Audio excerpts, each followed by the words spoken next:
Media మిత్రులందరూ నమస్కారం. ఈరోజు అక్రమ కేసులు పెట్టి ఈ చెంచలగూడ జైల్లో నిర్బంధించిన మా మిత్రుడు, ఉద్యమ సహచరుడు, మాజీ పార్లమెంట్ సభ్యుడు, మాజీ శాసనసభ్యుడు బాల్కసుమన్ను కలవడానికి ములాఖత్ కొరకు ఈరోజు టీఆర్ఎస్ పార్టీ నుంచి మేము రావడం జరిగింది. అంబర్పేట ఎమ్మెల్యే పాలె వెంకటేష్ గారు, విద్యార్థి విభాగం అధ్యక్షుడు కె శ్రీనివాస్ గారు, ఇతర నాయకులు కలిసి ఈరోజు ఇక్కడికి ములాఖత్ రావడం జరిగింది. ఈ కేసు చూసినప్పుడు మొన్న జడ్జి గారే ఆశ్చర్యపోయినారు. వాళ్ళు పెట్టిన సెక్షన్లు అవి చూసినప్పుడు అసలు బాల్కసుమన్ మాట్లాడింది ఏంది, మీరు పెట్టిన సెక్షన్లు ఏంది, ఆయుధాలు పట్టుకున్నట్టు, ఎవరినో చంపడానికి ప్రయత్నించినట్టు, దేశద్రోహానికి పాల్పడ్డట్టు, మొత్తం దేశంలో ఎన్ని రకాల సెక్షన్లు ఉండాలో అన్నీ తీసుకొచ్చి పెట్టినలో కోర్టే చూసి మొట్టకాయలు వేసి వాళ్ళకి సెక్షన్లను కూడా తీసేయమని చెప్పడం జరిగింది. మరి ఇవాళ బాల్కసుమన్ ఎక్కడో వ్యక్తిగతంగా ఏదో కూర్చొని ఎవరో నలుగురు మాట్లాడుకుంటున్న సందర్భంలో ఏదో అనడు అని చెప్పి దాన్ని ఎక్కడనో వీళ్ళు ఏదో రీసెర్చ్ చేసి ఆర్కియాలజీ నుంచి ఎక్కడనో తోవి పట్టుకొచ్చినట్టు కాంప్లైంట్ ఏదో ఇప్పించి, ఫాల్స్ కాంప్లైంట్ ఇప్పించి ఒక ఉద్యోగస్తుని భయపెట్టించి ఇచ్చిన కాంప్లైంట్లు తీసుకొచ్చిండ్రు. సో మేము దీన్ని తీవ్రంగా ఖండిస్తున్నాం. మా పార్టీ ఎప్పుడు కూడా హింసను ప్రేరేపించదు. కేసీఆర్ గారు వాటిని ఎప్పుడు కూడా ఒప్పుకోరు. కానీ వాస్తవానికి మనకు అందరికీ కూడా తెలిసి ఇవాళ ఇప్పుడు మనం నిలబడ్డ ఈ సన్నివేశాన్ని కూడా ఏఐ ద్వారా సృష్టిస్తున్నారు.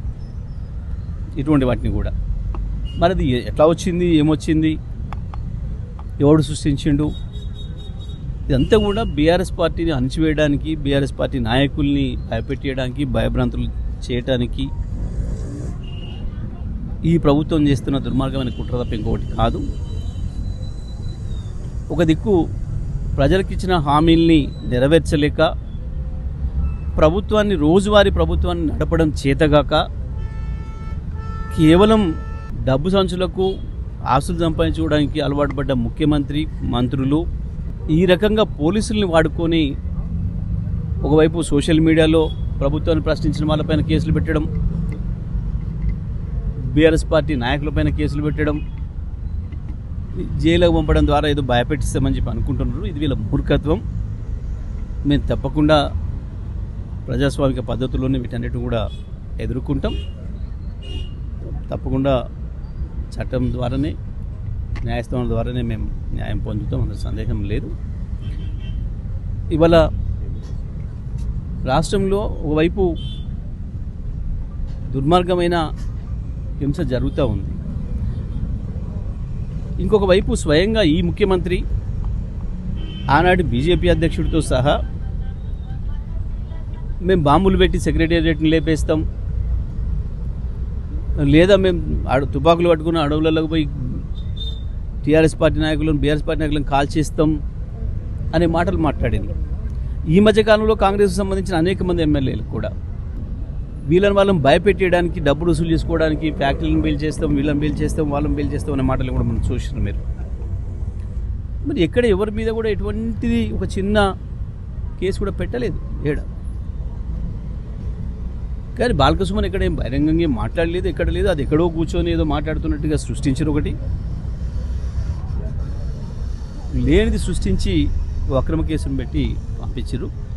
కానీ ఇది కొత్త ఏం కాదు. ఈ చెంచలగూడ జైలు అనేది తెలంగాణ ఉద్యమకారులందరికీ సాధారణమైంది. ఇది నాతో సహా చాలామంది బాల్కసుమన్ కూడా గతంలో 2, 3, 4 సార్లు వచ్చిన సందర్భాలు ఉన్నాయి. చాలా కాలం ఉద్యమ సందర్భంలో ఎందులో ఉన్నాం. ఈ జైలు కేసులు మాకేం కొత్త కాదు. కానీ ఈ ప్రభుత్వం యొక్క దమన నీతి ఏంది అనేది ప్రజలకు అర్థం చేయిస్తాం. తప్పకుండా మేము ఈ అణచివేతను ఎదుర్కొని కేసీఆర్ గారి నాయకత్వంలో తప్పకుండా మళ్ళీ అధికారంలోకి వస్తాం. ఈ తప్పులు చేస్తున్న వాళ్ళు ఎవరైతే ఉన్నారో తప్పకుండా వీళ్ళపైన ఈ ప్రభుత్వం ఒత్తిడికి లొంగి చట్టానికి వ్యతిరేకంగా ప్రవర్తిస్తున్న అధికారులు ఎవరైతే ఉన్నారో తప్పకుండా వాళ్ళపైన కూడా చట్టపరమైన చర్యలు మాత్రం తప్పకుండా ఉంటాయి రేపు రాబోయే కాలంలో. ధన్యవాదాలు.